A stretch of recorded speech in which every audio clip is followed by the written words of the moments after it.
మనకి తీసుకుని వచ్చినటువంటి తలపు ఏంటంటే సిస్టర్ సరిత వారి కుటుంబ పక్షంగా ముఖ్యంగా మన కుమార్తె మరి సీటు వరకు వారి పక్షంగా దేవుడు మాట్లాడాలని ప్రభు నాకు భారమించినాడు. కీర్తన గ్రంథము 107 ఈ యొక్క వాక్యంలో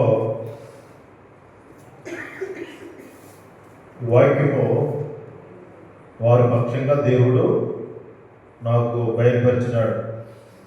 చాలా వాస్తవమైన విషయం అన్నమాట. సిస్టర్ సరిత తన కుమార్తె పక్షంగా దేవుడు మరి ఈ యొక్క వాక్యం ద్వారా ప్రభు చేశాడని ప్రభు నాకు ఆయన బయలుపరిచినాడు. అదే వాక్యాన్ని మనము ప్రార్థనకి సహాయవంతమై అది ఎంతో మనకు ఉపయోగకరంగా ఉంటుంది. 107 దావీదు కీర్తన 4వ వచనం.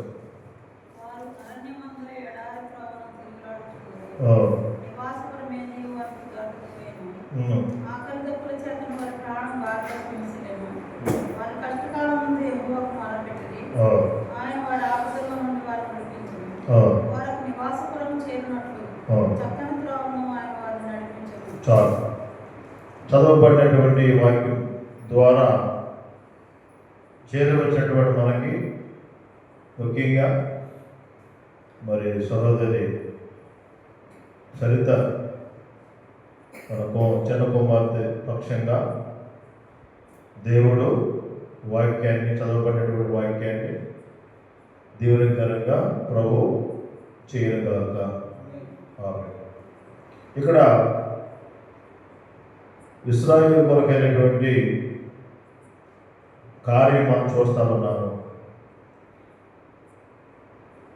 ఏం జరిగింది అనేటువంటిది మనం ఆలోచించినట్లయితే 4వ వచనంలో అంటామన్నాడు, వారు అరణ్యమందులు ఎడారి త్రోవను తిరుగులాడుచుండేది, నివాసపురం ఏది వారికి దొరకకపోయాను.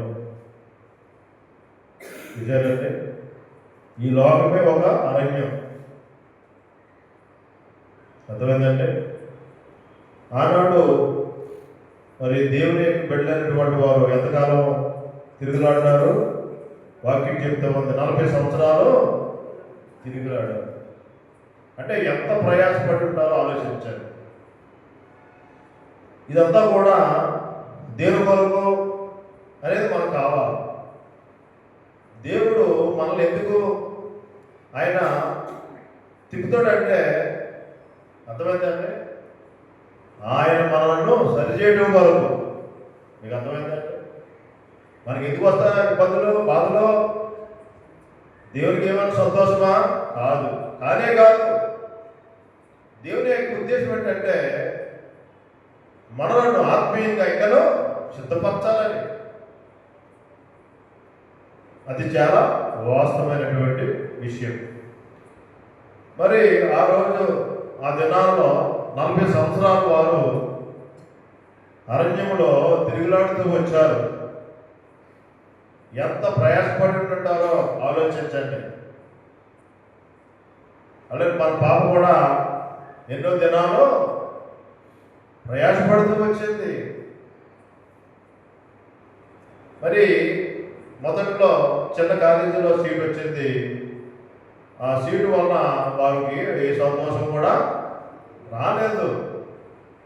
అయితే ఆగిపోయిందా? ఆగిపోలేదు. ఏం చేసిందా?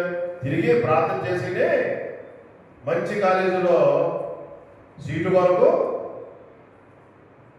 ప్రార్థన చేసింది అన్నమాట. అది చిన్న వయసులో ప్రార్థన చేసిందంటే చాలా సంతోషకరమైనటువంటి విషయం. కాబట్టి ఇస్రాయేలు ప్రజలైనటువంటి వారు 40 సంవత్సరాలు అరణ్యంలో తిరిగారు, బాధపడ్డారు. అయినా కూడా దేవుడు విడిచిపెట్టినాడా? విడిచిపెట్టలేదు. దేవుని మీద సరిగారు, ఆహార విషయంలో, వస్త్ర విషయంలో, ప్రయాణ విషయంలో వారు సరిగారు. మనం కూడా సరిగ్గుదాం. అయితే ప్రభు ఏం చేస్తాడన్నమాట, ఓర్చుకుంటాడన్నమాట, ఓర్చుకుంటాడు. మనం కూడా ఏం చేయాలి, మనం కూడా ఓర్చుకోవాలి. ఓర్చుకోకపోతే దేవుని యొక్క సహాయం మనము చూడలేము, అనిపించలేము. ఇక్కడ తలంపు మనం గమనించినప్పుడు నివాసపురం ఏది వారికి దొరకకపోయాను. నివాసం చేసేటువంటి ఆ స్థలం వారికి దొరకలేదు. 5వ వచనంలో అంటా ఉన్నాడు, ఆకలి దప్పుల చేత వారి ప్రాణము వారిలో సొమ్మశీలను. అంటే ఎంతగా వారు పరీక్షించబడతా ఉన్నారో గమనించండి. ఈరోజు కూడా ప్రభు మనం కూడా ఆయన పరీక్షించేటువంటి దేవుడు. అంటే దేవుడు యేసుక్రీస్తు ప్రభువారు మనకి మేలు చేయాలంటే మనల్ని ఆయన పరీక్షిస్తాడు. అబ్రహాముని దీవించాలనుకున్నాడు, ఉట్నే దీవించినాడా, పరీక్షించినాడు. చూడదచ్చేసి ఆదికాండము 22వ అధ్యాయం.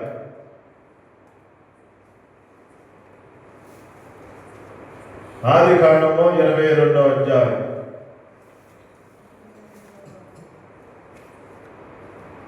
18వ వచనం.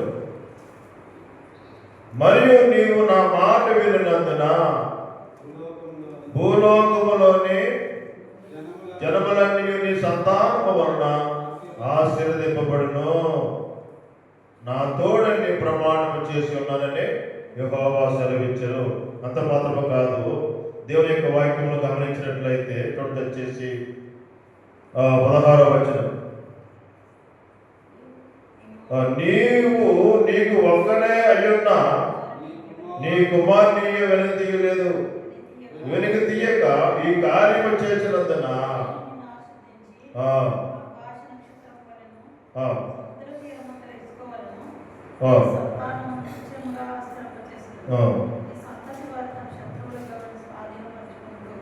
దానికంటే చక్కటి మాట ఈయన గురించి, ఆయన గురించి రాయబడుతూ వచ్చింది. 12వ వచనం, అప్పుడు ఆయన ఆ చిన్నవాని మీద చెయ్యి వేయకము, అతనేమీ చేయకము, నీకు ఒక్కడై ఉన్న నీ కుమారు నాకియ వెనుతీయలేదు కనుక నీవు దేవునికి భయపడేవాడవని ఇందువలన నాకు కనపడుతున్నదనను. అబ్రహాము దేనికి భయపడ్డాడు? ఎవరికి భయపడ్డాడు? ఆయన దేవునికి భయపడ్డాడు. మనము కూడా ఎవరికి భయపడాలి చెప్పండి? దేవునికి భయపడాలి. ఇందువలన నీవు నాకు భయపడుతున్నవాడవని నేను గ్రహిస్తూ ఉన్నాను.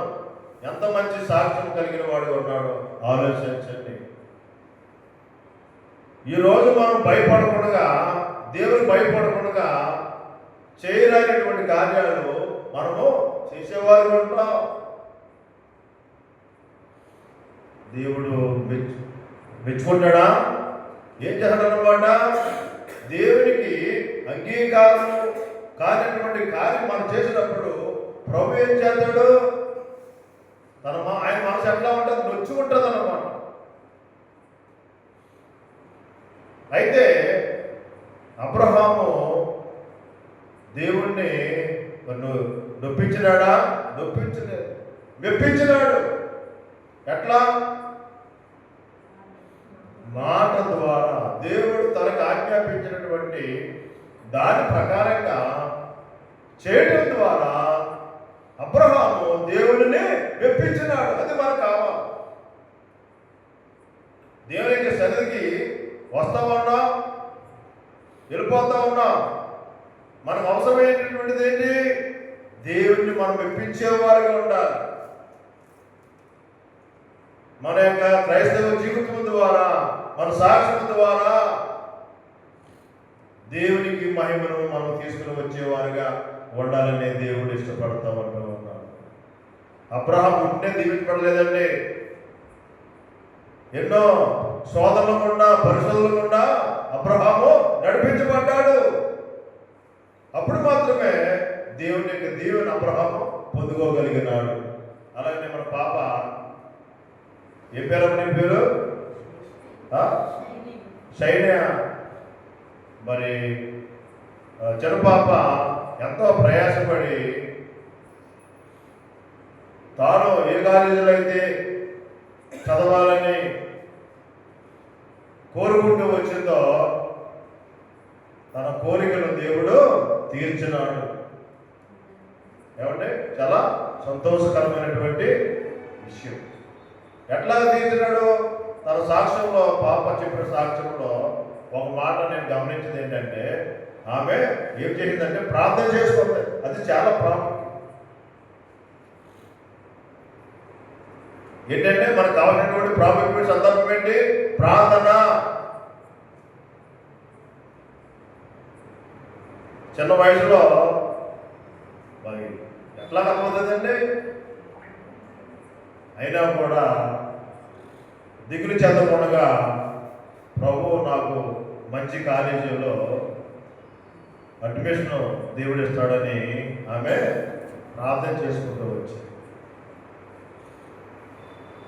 కాబట్టి దేవుని యొక్క వాక్యంలో మనం గమనించినప్పుడు ఇక్కడ ఏం జరిగింది?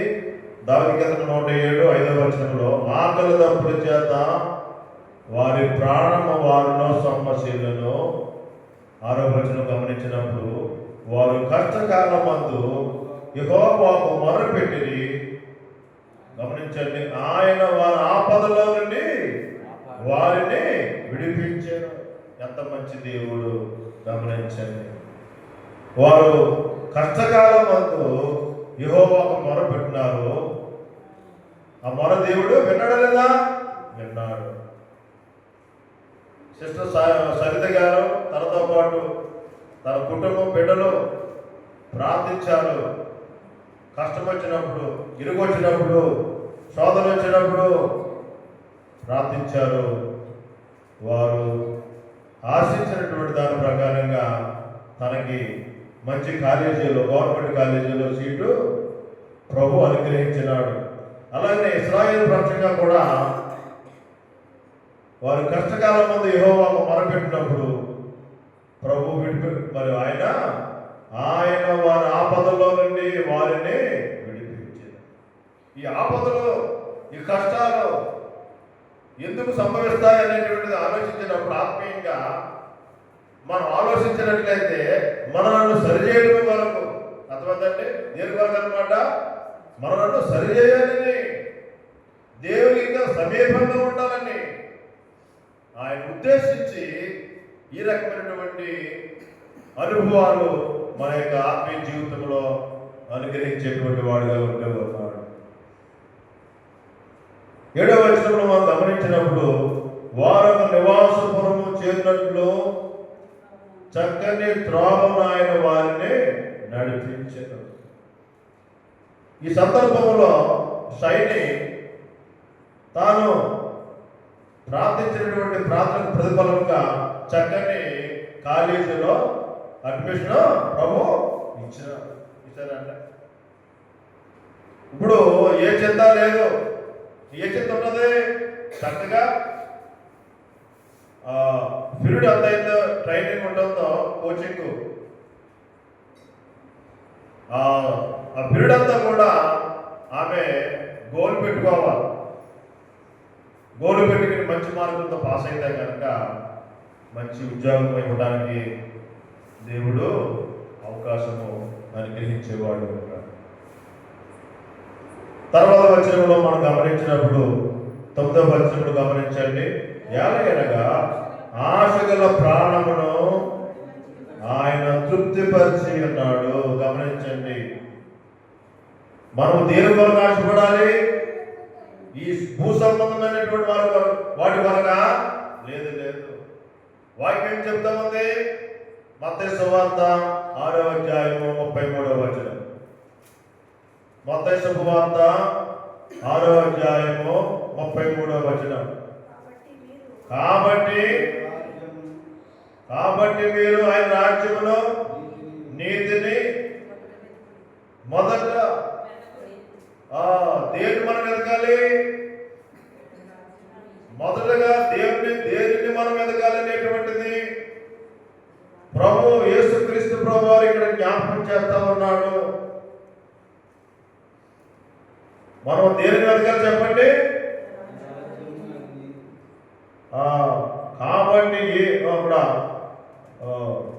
కాబట్టి మీరు ఆయన రాజ్యంలో నీతిని మొదట వెదకాలి.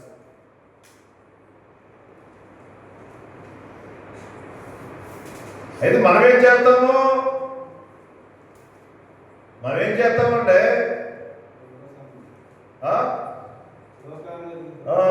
ఇక్కడే ఉన్న 31. కాబట్టి ఏమి తిందామో, ఏమి త్రాగుదామో, ఏమి ధరించుకుందామో అని చింతింపబడి అన్ని జనులు చేసే పని ఏంటంటే, నాకు తెలిసిన వాళ్ళు ఒకరు ఉన్నారనమాట, ఒక కుటుంబం. వాళ్ళు ఏం చేస్తారంటే, రేపు ఏ టిఫిన్ చేసుకోవాలి, ఆ టిఫిన్ అయిన తర్వాత లంచ్ ఏం వండుకోవాలి, ఇది వారి యొక్క తాపత్రయం. ఏమంటే అవునంటారు కాదంటారా? నాకు తెలుసు అన్నట్టు నాకు తెలుసు. నేనైతే అలా ఆలోచించలేదు. అర్థమైందంటే నేనైతే ఆలోచించలేదు. అంటే లోకంలో ఎలాంటి వాళ్ళు ఉన్నారు, వాళ్ళ గురించి ప్రభు నొచ్చుకునేవాడు ఉంటాడు, బాధపడేవాడు ఉంటాడు. దేవుని యొక్క సన్నిధిని మనం వెతికేవారుగా ఉండాలి. దేవుని యొక్క వాక్యాన్ని వెతికేవారుగా ఉండాలి. దేవుని యొక్క ఇంటిని వెతికేవారుగా ఉండాలి. దేవుని యొక్క సహవాసమును మనం వెతికేవారుగా మనం ఉండాలి. అప్పుడు ఏదైతే మనకు అవసరమో, మనకి ఏదైతే అవసరమో అన్నీ కూడా ప్రభు మనకి అనుగ్రహించేటువంటి వాడుగా ఉంటూ ఉన్నాడు. కాబట్టి ఇక్కడ అంటా ఉన్నాడు, దావీదు కీర్తన 107:9 వచనం అంటా ఉన్నాడు, ఆశ గల ప్రాణమును. దేవుని కొరకు మన ఆశపడాలి చెప్పండి. దేవుని యొక్క వాక్యము కొరకు, దేవుని యొక్క రాజ్యము కొరకు, దేవుని యొక్క సేవ గురించి ఆశపడాలి మనము.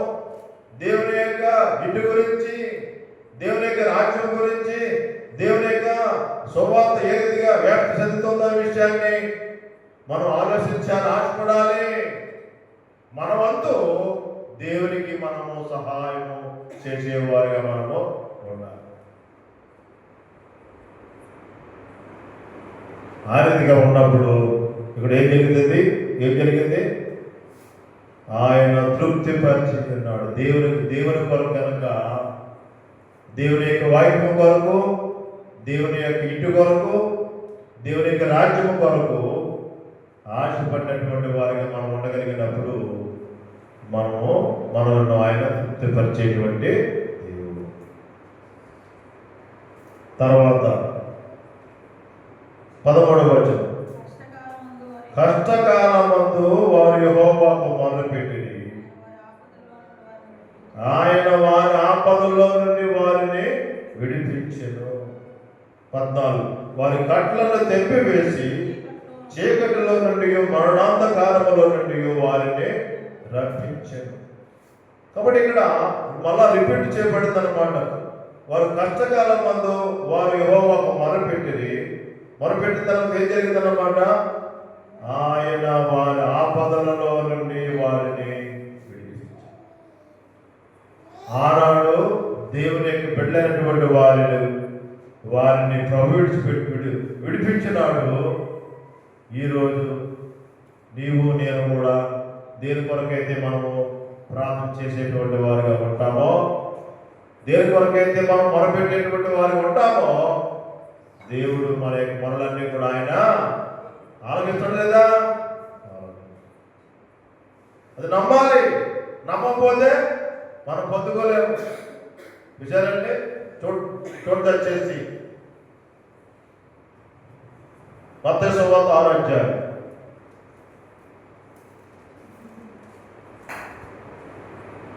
మత్తయి సువార్త 6వ అధ్యాయంలో ఇక్కడ అంటా ఉన్నాడు,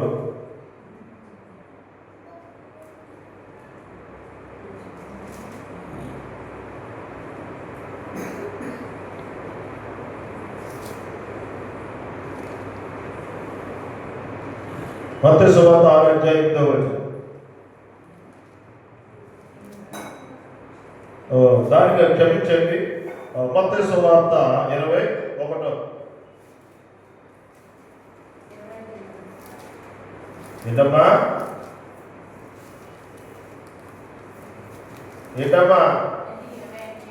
నువ్వు ముసుగేసుకోవాలి ముందు, అర్థమైందా?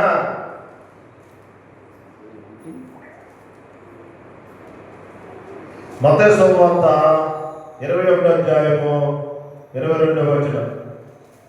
మరియు మీరు ప్రార్థన చేయనప్పుడు వేటిని అడుగుతారో అవి దొరికినవని నమ్మిన ఎడల మీరు వాటన్నిటిని పొందుదరని వారితో.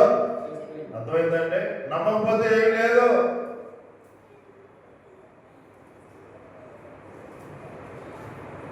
నేను ఈ మందిరం కట్టేటప్పుడు మందిరం కట్టాలి ప్రభా అని ప్రార్థన చేశారు. ఈ రకంగా కట్టాలి. దేని కొరకు? ప్రార్థన అనేటువంటి బలిపీఠం కట్టాలి ప్రభా నీ కొరకు. అది ఎంత శ్రమ అయినా, అది ఎంత ఖర్చు అయినా, ఎన్ని డబ్బులైనా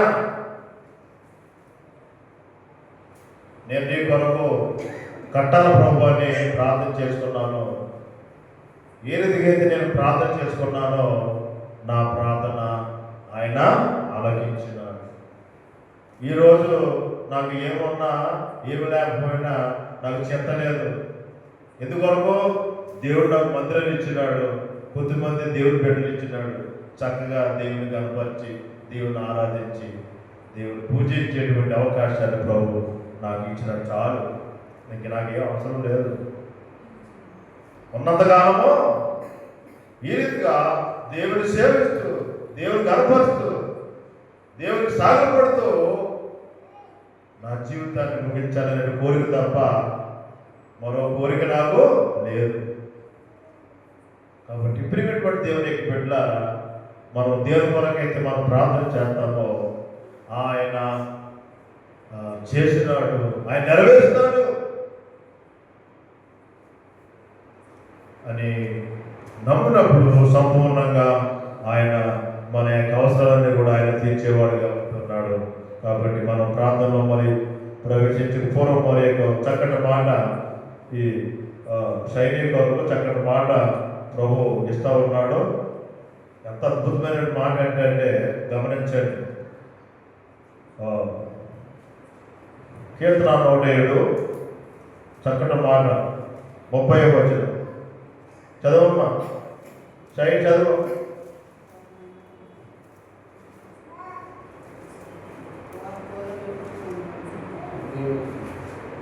107:30 వచనం. అవి నిమ్మలమైనవని వారు సంతోషించిరి, వారు కోరిన రేవునకు ఆయన వారినే నడిపి. ఏమండి, ఈ వాక్యం మీ జీవితంలో అన్వయించబడింది లేదా? సైనే నువ్వేం కోరుకున్నావో దేవుడు, నువ్వు ఏదైతే ఆనాడు దేవునికి బిడ్డలైనటువంటి వారు, దేవునికి ప్రజలైనటువంటి వారు మరి ఏ రేవుకి వెళ్ళాలో కోరుకున్నారో అదే రేవుకి ఈరోజు సైనికుడు కూడా ఏ కాలేజీలో నేను అక్కడ చదవాలి అని బిడ్డ కోరుకుందో అదే కాలేజీలో దేవుడు అడ్మిషన్ ఇచ్చాడంటే ఇది సామాన్యమైనటువంటి విషయమో కాదు. మీకు అర్థమైందండి? సామాన్య విషయమా? సామాన్యమైనటువంటి విషయమో కాదు. కాబట్టి మనం ఏం చేయాలి? దేవుని యొక్క వాక్యాన్ని మనము విడిచిపెట్టకూడదు. అర్థమైందమ్మా? దేవుని వాక్యాన్ని దేవుడు చేసిన మేలును మనము ఏం చేసుకోవాలి? మనం ఏం చేసుకోవాలి? తలపోసుకుంటూ ఉండాలి. ప్రభా, నా పక్షంగా నా కోరిక నువ్వు తీర్చావు కాబట్టి నీ కొరకు నేను నిలబడతాను అని మనం ఏం చేసుకోవాలి? తీర్మానం చేసుకోవాలి, డిసిషన్ తీసుకోవాలి. అంటే కుడికి కానీ ఎడమకు కానీ పడిపోకుండా ప్రభా, మరి నా యొక్క భవిష్యత్ అంతట్లో కూడా నీవే నాకు శిరసగా, తండ్రిగా, దేవుడుగా, ప్రభువుగా ఉండి నువ్వు నన్ను నడిపించు, నీ కొరకు నేను నిలబడతాను అని తీర్మానం చేసుకున్నప్పుడు తప్పకుండా ఈరోజు ఇక్కడ వాక్యం ఏ విధంగా అయితే వారు కోరుకున్నటువంటి దేవుడికి ఏ రీతిగా తన బిడ్డలు నడిపించినాడో, మరి ముందు చాలా అచీవ్మెంట్ ఉంది, ఎంతో గోల్ ఉంది. ఆ గోల్ అంతా కూడా అది నెరవేర్చబడాలంటే నీవు ఎడమగానే కుడికి కానీ తొలగిపోవడానికి అవకాశము ఇవ్వకూడదు. ఇస్తే అవుతుంది దేవుని యొక్క నామము అవమానించబడుతుంది అన్నమాట. అర్థమైందమ్మా? పాలకొల్లు పట్టడానికి ఒక చిన్న కరెంటు పనిచేసేవాడుగా వచ్చాను ఇక్కడికి, ఒక వర్కర్గా వచ్చాను. అయితే ప్రభు చిన్న వర్కర్గా దేవుడు నన్ను ఉంచలేదు. పాలకొల్లు నడిబొడ్డులో ప్రభు నన్ను పెట్టినాడు, జెరూసలేమనేటువంటి స్వాస్థ్యాన్ని ఇచ్చినాడు. ఈ స్థలం నుండి బహు దూరము ఈ మినిస్ట్రీ వార్త వినపడాలి. రండి చివరిగా నెహెమ్యా గ్రంథము 12వ అధ్యాయము 43వ వచనం. ఇది నా యొక్క కోరిక, నా యొక్క డిజైర్, నా భారం. అది నెహెమ్యా గ్రంథము 12వ అధ్యాయము 43వ వచనం. మరియు దేవుడు తనకు మహానందము కలిగి చేసనని ఆ దినమున వారు గొప్ప బలులను అర్పించి సంతోషించని, వారి భార్యలు పిల్లలు కూడా సంతోషించని. అందువలన యెరూషలేములో పుట్టిన ఆనంద ధ్వని బహు దూరమునకు వినబడెను. ఇది నా యొక్క భారం. యెరూషలేము యొక్క ఆనంద ధ్వని అక్కడ బహు దూరము వినబడిందంట. అలాగనే ఈ పాలకొల్లులో ఉన్నటువంటి జెరూసలేము మినిస్ట్రీ బహు దూరం వినబడాలి అనేటువంటి కోరిక కలిగిన వాడిగా ఉంటూ ఉన్నాను. దాని కొరకు నేను ప్రయాసపడుతూ ఉన్నాను, దాని కొరకు నేను ప్రార్థన చేస్తూ ఉన్నాను. నేను మళ్ళీ నిద్రపోను. ఎంతవరకు? బహు దూరం వినపడే వరకు నేను నిద్రపోను. మీరు నిద్రపోయినా పర్వాలేదు, నేనేం చేయను. నేనైతే నిద్రపోను, దేవుడి కొరకు ప్రార్థించేవాడుగా ఉంటాను. కాబట్టి విషయాలు మనం జ్ఞాపకం చేసుకుని మనం ప్రార్థనలో ప్రవేశిద్దాము. ఆ రీతిగా ప్రభు మనకి సహాయం చేయను కాక.